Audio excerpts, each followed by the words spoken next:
un peu par hasard parce que j'ai vu une housse de coussin en vacances en Bretagne en fait. Et cette housse était vraiment super chère.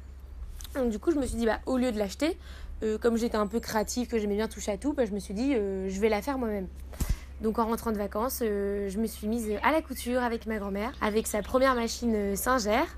Et on a fait cette fameuse housse de coussin, qui est d'ailleurs particulièrement moche et horrible. Mais bon, pour la petite anecdote, c'est plutôt marrant. Et avec le surplus de matière, j'ai voulu faire une pochette. Ma grand-mère avait une fermeture éclair et elle m'a dit tiens, je m'en sers pas, si tu veux te faire des pochettes, sers-toi. Et donc du coup j'ai fait 2 pochettes pour commencer.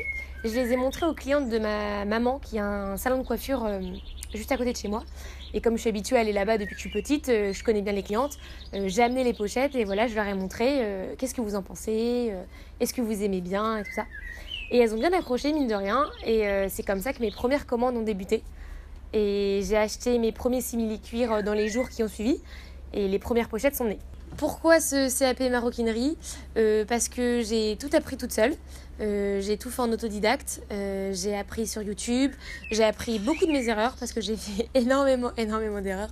Mais ça, je le dis pas trop. Je garde les pochettes pour moi, comme ça se voit pas trop. Et ce CAP, en fait, il va m'aider justement à apprendre à travailler le cuir parce que ça s'apprend pas vraiment tout seul.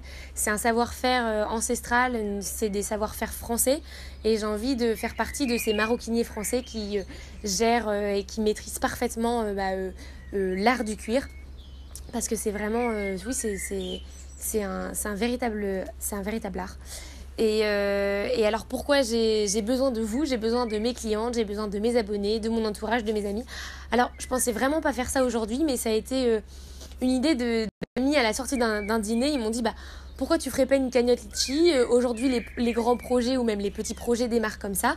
Alors j'ai tout fait depuis le début de l'atelier, donc ça fait maintenant presque 3 ans et maintenant si je veux aller plus loin, si je veux faire des créations beaucoup plus complètes, beaucoup plus poussées, si je veux des machines plus performantes, professionnelles, il faut que j'ai de l'investissement, il faut que j'ai des sous et ces sous là ils tombent malheureusement pas du ciel et j'ai pas assez pour pouvoir me payer mes machines.